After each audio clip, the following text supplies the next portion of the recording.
Good morning student, class 12th Hindi medium student. आज के lecture में हम समघात रेखीय निकाय, होमोजीनियस लीनियर इक्वेशन और असमघात रेखीय निकाय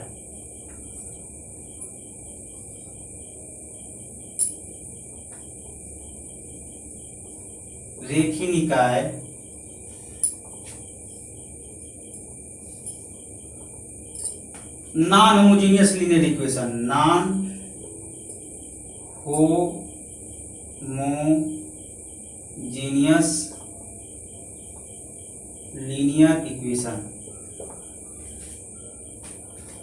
स्टूडेंट, आज के लेक्चर में हम समघात रेखीय निकाय और असमघात रेखीय निकाय के बारे में समझाएंगे कि असमघात रेखीय निकाय समघात रेखीय निकाय में डिफरेंस क्या होता है। ठीक है ना स्टूडेंट। तो सिस्टम ऑफ इक्वेशन में यहां कंसीडर कर रहे हैं, देखिए a1x plus b1y plus c1z is equal to 0, a2x plus b2y plus c2z is equal to 0, a3x plus b3y plus c3z is equal to 0। Student, इस इक्वेशन को matrix form में लिखिए। जब मैट्रिक्स फॉर्म में लिखेंगे क्या आएगा, a1 a2 a3, b1 b2 b3, c1 c2 c3 into x y z। ये आपका हो गया 0 0 0। इस इक्वेशन का मैट्रिक्स फॉर्म है। और इन जनरल क्या हो जाएगा, ax इज इक्वल टू 0 हो गया।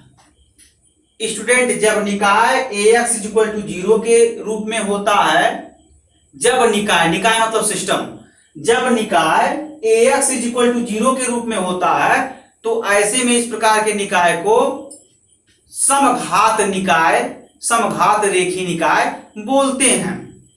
तो समघात रेखीय निकाय का यही परिभाषा होता है, जब निकाय ax इज इक्वल टू 0 हो तो ऐसे में इस प्रकार के निकाय को समघात रेखीय निकाय कहते हैं। अब असमघात रेखीय निकाय क्या होता है, system of linear equation consider कर रहे हैं। a1x plus b1y plus c1z is equal to d1, a2x plus b2y plus c2z is equal to d2, a3x plus b3y plus c3z is equal to d3। इसको भी matrix form में लिख लीजिए। ये आपका हो गया a1 a2 a3, b1 b2 b3, c1 c2 c3 और ये x y z और ये हो गया आपका d1 d2 d3। स्टूडेंट, इसका जनरल रूप क्या होगा, ax is equal to b, ax is equal to b। जब निकाय ax is equal to b के रूप में होता है तो ऐसे में उस निकाय को असमघात रेखीय निकाय कहते हैं। ये डिफिनीशन हुआ स्टूडेंट। इस पर प्रॉब्लम आप पढ़ चुके हैं। असमघात रेखीय निकाय को क्रैमर नियम का इस्तेमाल करके आप सॉल्व किए होंगे। इसकी निरंतर प्रणाली, असंगत प्रणाली भी चेक किए होंगे कि सिद्ध कीजिए कि असमघात रेखीय निकाय निरंतर प्रणाली में है। तो जैसे सिस्टम ऑफ लीनियर इक्वेशन देता है, राइट हैंड साइड में 0 न देकर कोई नंबर दे देता है, तो ऐसे में इस प्रकार के सिस्टम ऑफ लीनियर इक्वेशन को हम क्या बोलते हैं, असमघात रेखीय निकाय बोलते हैं। तो असमघात रेखीय निकाय पर प्रॉब्लम पढ़ चुके हैं। मतलब असमघात रेखीय निकाय आपको दिया जाता था और रेखीय निकाय, असमघात रेखीय निकाय दिया जाता था और उसको आप इस्तेमाल करते थे।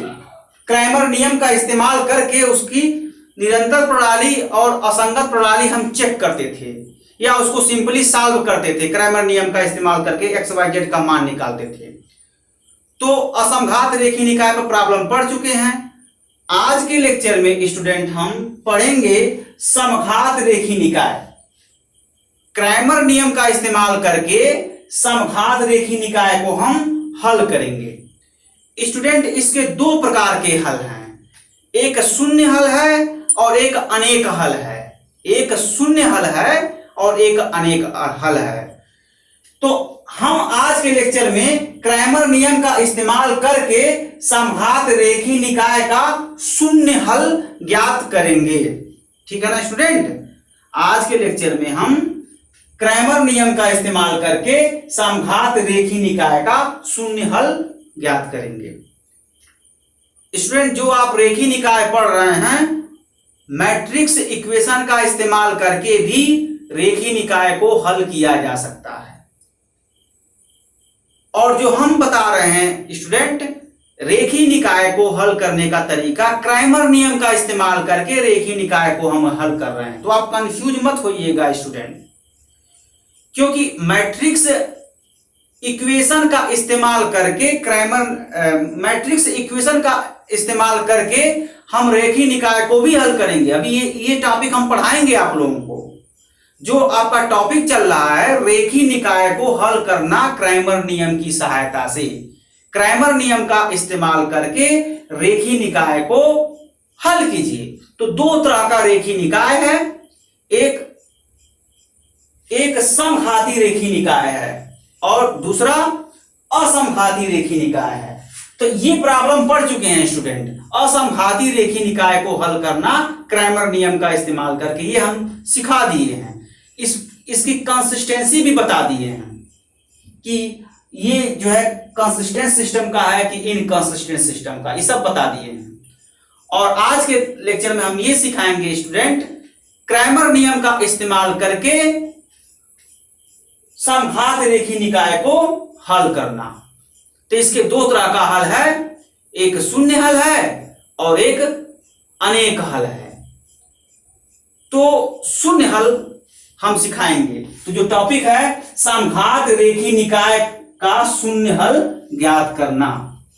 ठीक है ना स्टूडेंट, क्रैमर नियम की सहायता, देखिए मैं हेडिंग भी डाला हूं, समघात रेखीय निकाय का शून्य हल। क्रैमर नियम का इस्तेमाल करके समघात रेखीय निकाय का शून्य हल ज्ञात कीजिए, ये टॉपिक है। तो एक प्रॉब्लम है स्टूडेंट, समघात रेखीय निकाय का शून्य हल ज्ञात कीजिए क्रैमर नियम से। क्रैमर नियम का इस्तेमाल करके समघात रेखीय निकाय का शून्य हल ज्ञात करना है। तो रेखीय निकाय क्या है? x minus y plus z is equal to 0, minus x plus y plus z is equal to 0, x plus y minus z is equal to 0। Student देखिए राइट हैंड साइड क्या है? 0 है। तो कौन सा केस बन रहा है? ये केस बन रहा है। तो ax इक्वल टू 0 के फॉर्मेट में है। तो निकाय किस रूप में है? समघाती रेखीय निकाय है। इसका हल करना है किसका इस्तेमाल करके? क्रैमर नियम का इस्तेमाल करके समघात रेखीय निकाय को हल करना है, मतलब सॉल्व करना है। ठीक है ना? तो जब आप सॉल्व करेंगे तो इसके शून्य हल प्राप्त होंगे। दो तरह का हल होता है, एक अनेक हल मिलेगा, एक शून्य हल मिलेगा। तो आज के लेक्चर में हम शून्य हल समझाएंगे और इस पर एक दो प्रॉब्लम और बता देंगे कि इस रेखीय निकाय को सॉल्व करेंगे क्रैमर नियम का इस्तेमाल करके, उसका भी शून्य हल प्राप्त होगा। ठीक है ना स्टूडेंट? तो चलिए इसको सॉल्व किया जाए। दिया है समघात रेखीय निकाय x minus y plus z is equal to 0, minus x plus y plus z is equal to 0, x plus y minus z is equal to 0, equation number first. अब क्या करेंगे स्टूडेंट? समीकरण फर्स्ट को a1x plus b1y plus c1z is equal to d1, a2x plus b2y plus c2z is equal to d2, a3x plus b3y plus c3z is equal to d3 से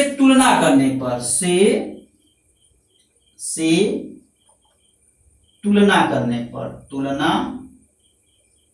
करने पर जब तुलना करेंगे क्या होगा स्टूडेंट?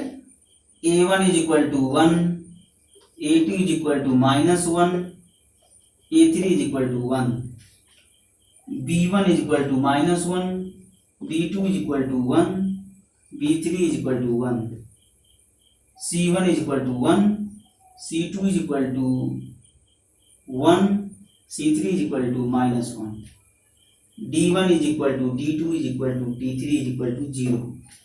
ठीक है ना स्टूडेंट? अब इसके डिटर्मिनेंट को कैलकुलेट कर लीजिए। करना क्या है? कुछ है थोड़ी ना।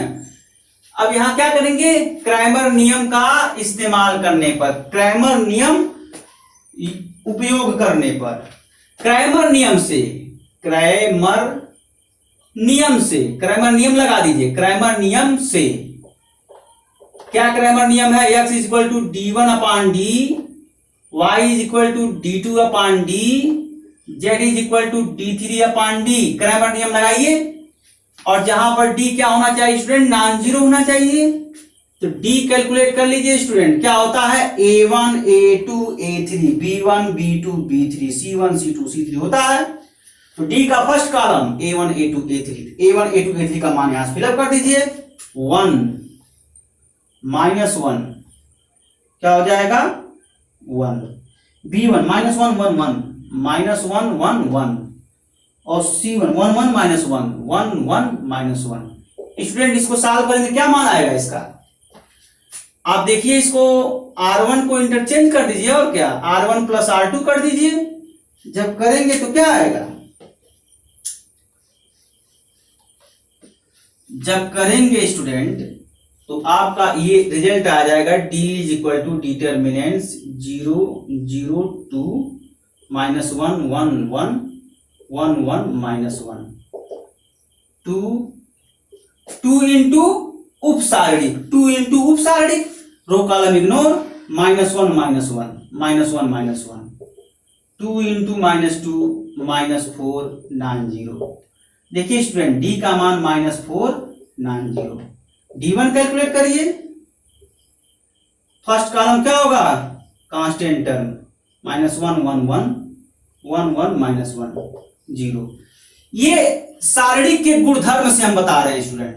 सारणिक का गुणधर्म क्या होता है? सारणिक का गुणधर्म यह होता है कि अगर किसी सारणिक के किसी कॉलम के हर एलिमेंट शून्य होता है तो सारणिक का मान शून्य होता है, उस रूल से ये शून्य होगा। ऐसे स्टूडेंट d2 भी शून्य हो जाएगा, ठीक है ना स्टूडेंट? d2 निकालेंगे, ये हो गया 1 -1 1 0 0 0 1 1 -1, ये भी 0। और d3 कैलकुलेट करेंगे 0 0 0 1 -1 1 -1 1 1, ये भी 0 हो गया, ठीक है ना स्टूडेंट? अब ये d1 d2 d3 d के मान को इसमें फिलअप करिए, x y z का मान कैलकुलेट हो जाएगा। तो कैलकुलेट करिए तुरंत, ये आपका हो जाएगा x is equal to d1 का मान क्या है? 0 upon -4 0। y is equal to d2 का मान क्या है? 0 अपॉन -4, ये भी 0। z is equal to d3 क्या है? 0 अपॉन -4। तो x is equal to y is equal to z is equal to 0। That is x is equal to 0, y equal to 0, z is equal to 0, ठीक है ना student? x y z तीनों same हो गए और 0 आ गए। तो इस प्रकार के सॉल्यूशन को हम ट्रिवियल सॉल्यूशन बोलते हैं। ट्रिवियल सॉल्यूशन को हम हिंदी में शून्य हल बोलते हैं। तो लिख लीजिए, इस प्रकार के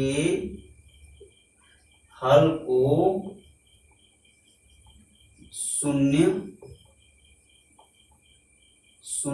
हल कहते हैं। शून्य हल को अंग्रेजी में ट्रिवियल सॉल्यूशन। तो स्टूडेंट, आज के लिए बस इतना ही। कल के लेक्चर में कुछ और इस पर बेस्ड प्रॉब्लम हम सॉल्व करवाएंगे। Okay student, thanks.